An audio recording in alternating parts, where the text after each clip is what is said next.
रेहान एक प्यारा बच्चा था। उसे क्रिकेट खेलना बहुत पसंद था।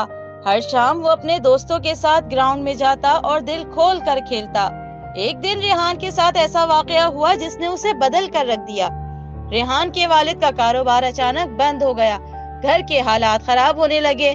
जो चीजें पहले आसानी से मिल जाती थीं, अब वो मांगते हुए भी शर्मिंदगी होती थी। रेहान के जूते फट चुके थे। ग्राउंड में सब बच्चे अच्छे जूते पहनते, लेकिन रेहान पुराने फटे हुए जूते पहने चुपचाप खेलता। कभी कभी उसे दिल में बहुत बुरा लगता, लेकिन किसी से कुछ नहीं कहता था। एक दिन रेहान का जूता खेलते हुए मुकम्मल तौर पर फट गया। सब बच्चे हंसने लगे।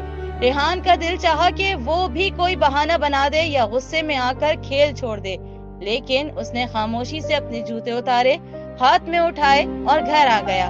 घर आकर किसी से कुछ नहीं कहा, बस वुजू किया, नमाज पढ़ी और दुआ की, या अल्लाह मुझे हिम्मत दे, मैं बर्दाश्त करूंगा, हालात ठीक हो जाएंगे। वो रोजाना शाम को घर के सहन में बैठकर किताबें पढ़ता। कभी किसी से कोई शिकायत नहीं की, ना अपने वालिदैन से, ना दोस्तों से। कुछ हफ्तों बाद रेहान के वालिद का कारोबार दोबारा चल पड़ा। घर के हालात बेहतर हो गए। वालिद ने नए जूते लाकर दिए। रेहान ने जब जूते पहने तो उसकी अम्मी ने कहा, बेटा देखो, अल्लाह कहता है कि वो सब्र करने वालों के साथ है। तुमने सब्र किया, अल्लाह ने आसानी दी।